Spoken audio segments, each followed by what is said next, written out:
Hello there, it's Philip Jeffries back here again for another Boards of Canada video. Might as well talk about them.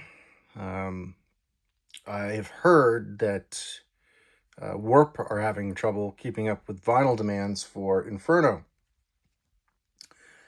It also released the same day as Backrooms, which apparently cleaned up, made 90 million, and The Word Made Flesh closes that film out, so it's a big blockbuster weekend for not only Mr. Kane Pixels, but for Boards of Canada. I think their fan base has grown massively in the last 13 years.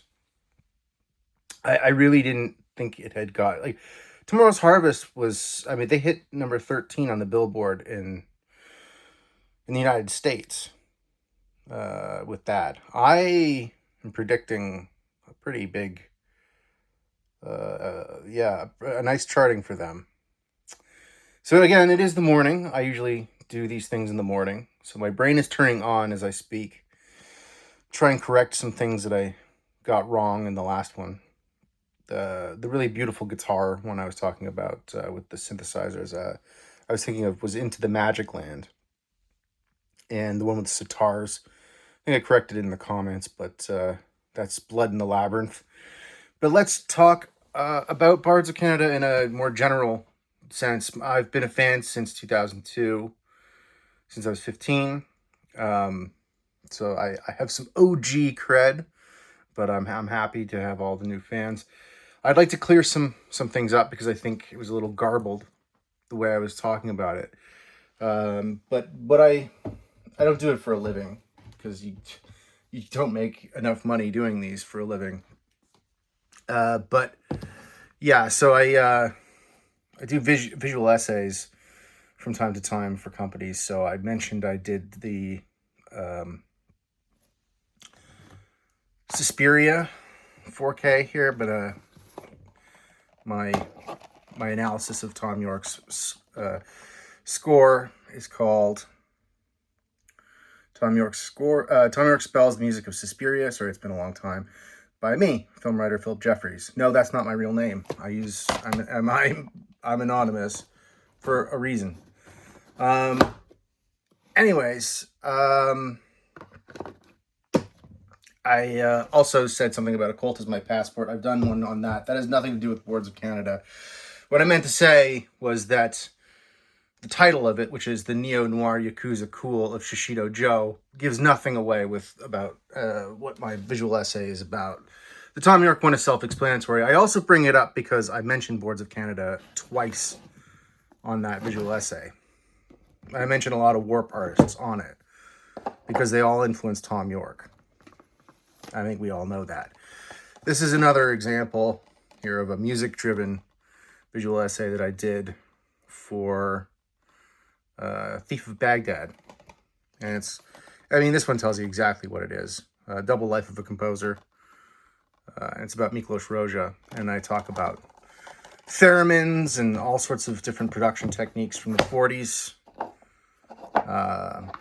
Reverb chamber rooms, things like that. And then, of course, just his life. But anyway, I just wanted to clear a few things up about what I usually do. But I'm a huge Boards of Canada fan, and I wanted to talk about some of the influences they've had on culture and some of the things that have influenced them. One thing I'd like to point out right off the bat, and I'll get back to Tomorrow's Harvest in a second, and Inferno, is that this film here, Beyond the Black Rainbow, and the score by Jeremy Schmidt, who was a friend of my cousin's. I don't think they're friends anymore. Don't know what happened. But anyway, well, I do, but I won't get into it. Anyways, oh no, this whole aesthetic, Panos Cosmatos, Mandy, Beyond the Black Rainbow, you would not have that without Boards of Canada. It's just a fact. You wouldn't. And the score is very similar to Boards, 100%. And without this, you wouldn't have Stranger Things, for better or worse. I thought the first season was okay. I liked the synths, but I mean, it was clear that they were ripping this film off, which I didn't appreciate. And they were kind of doing an impression of Boards of Canada, which is, it's an impression. It's not the real deal. But it worked for what it was, right? But then that show just, I don't know. Okay, Inferno, Thief, the Michael Mann film, the Tangerine Dream score. This is an amazing score, an amazing film with James Caan. Fuck. I need to get a better stand here, folks. It's like this studio, it was a studio. It's in shambles. But this record is incredible by Tangerine Dream. Wonderful arpeggiated synths. And at the end of Intro It, Prophecy at 1420 megahertz, when it kind of has that closing out part where it's those synths remind me very much of Thief, something from Thief or from Sorcerer, to be honest. Very much so. And I know they're also inspired, especially on Tomorrow's Harvest, by artists like Mark Isham. And also, again, Tangerine Dream, Miracle Mile, for Samina Mertvik, which is basically kind of like an interpolation of a track in Miracle Mile. I have the Blu-ray, and I could show that. Again, this is kind of like a film, physical media channel and all that, because I kind of work in that biz a little bit. Anyway, let's see. What else? What other goodies do I have here? Yeah, here's another one. This was people call it a remake of The Wages of Fear. It's a William Friedkin Sorcerer. It's not. It's just another adaptation of the book, and I like it more than The Wages of Fear. I love the one with Yves Montand. I really do. But this one just clicks for me. I mean, and that bridge sequence is just unbelievable. Unreal. Absolutely unreal. And this is also definitely an influence on Boards of Canada. Okay, so some things. One second. I'm sorry. This is the most low-budget channel you'll ever come across. So then you have this whole era of artists making albums. Like, this is Pilot Priest. This is for Waxwork Records. That are very like, what would you call it? Synthwave, like synthwave. Kind of came in the wake of, please don't slip. Kind of came in the wake of Drive, with Cliff Martinez did the score. Johnny Jewel, and Johnny Jewel's made plenty of like scores for films that don't really exist. I think you could absolutely say that Boards of Canada started that, because people are like, I saw a comment and somebody was like, this sounds like a score. This sounds like a film score. Yeah, that's right. You must be new here. Yeah. Anyways, so there's this kind of thing as well. And some of them are better than others. I think the Pilot Priest one is interesting. It's also put out by Waxwork, and they mainly do scores like this one here, Day of the Dead. I have Dawn of the Dead too. Dawn of the Dead is better, but I believe the composer is John Harrison. Let me see. Here, let's look. No, it just says George A. Romero. He did not compose the score, but it's John Harrison. And this is a fantastic score. And this was, again, an influence on Tomorrow's Harvest with the arpeggiated synths and the helicopters. Those helicopter sounds it's directly lifted from Day of the Dead. They didn't really hide their influences. I know I already mentioned Mark Isham. Did I say The Hitcher? If I didn't, anyway, I should have brought my big box set of The Hitcher, and not vinyl, but the second sight 4K. It's pretty rad. What else do we have? Okay. Thanks to the new couple of subscribers. You're on the weird part of the internet. I know. Let's talk about how they got signed. I mean, it all really comes down to Autechre. Sean Booth, Scam Records. He came across one of their tapes and signed them. They did, I believe it was Twoism First for Scam, and it has the Braille on it. I have that. Or no, I don't have that. I have the repress. And then they put out High Scores, which I do have, that has the Braille on it. All Scam records have Braille, which is interesting.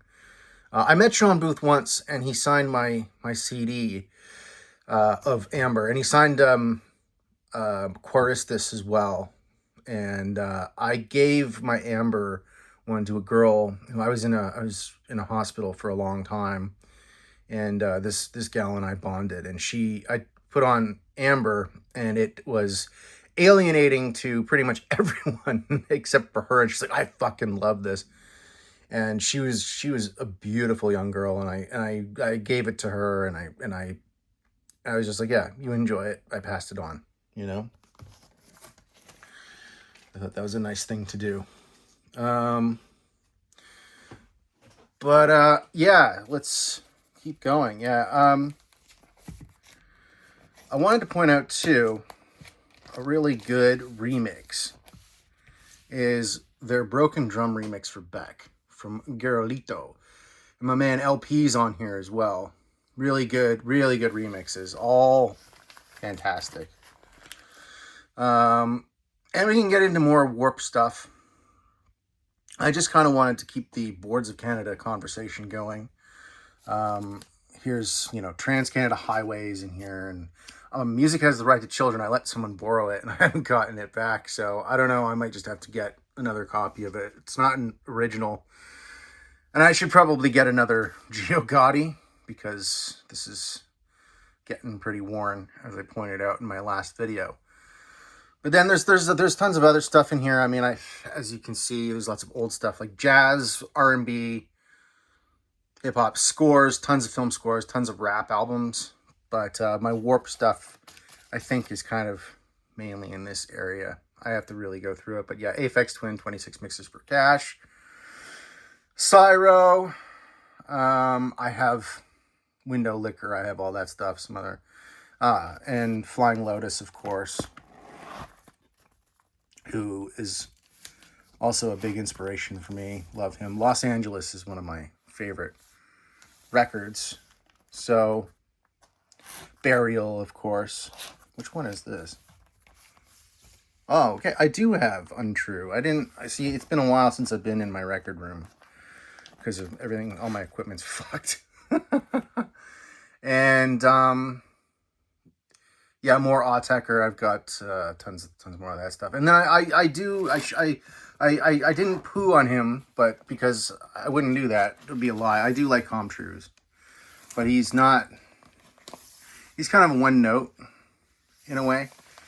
And yes, he takes a kind of nostalgic Boards of Canada thing, but it's like way too many Lindrums. You know what I mean? It's just sort of the same drum pack over and over again, which is something you cannot blame or it's not a criticism you can level at Boards of Canada.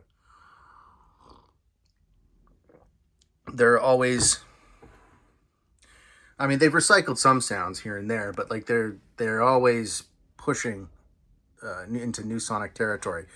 I should point out another big influence on them. John Carpenter, Escape from New York.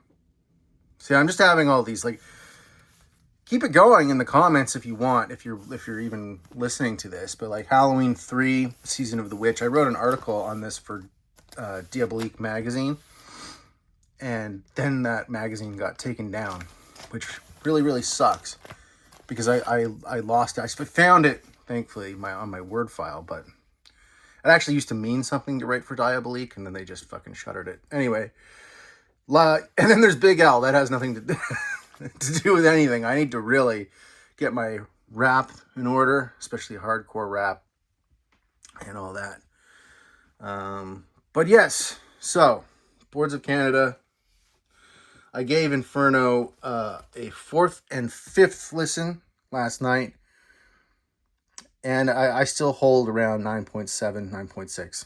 I think that's where I land. So I'm sure nobody's stuck around to the end of this, but anyway, it's Philip Jeffries here for COVID and Cult Film, and I guess I've just been. I'm really not trying to like get more subscribers. I'm not a YouTuber, but if you want to subscribe to the channel, go ahead. And hopefully this content is somewhat edifying. I just don't want to put out shit. You know what I mean? That's why I'm more of a writer than anything. Okay, everyone, have a great Monday. And be well. Take care.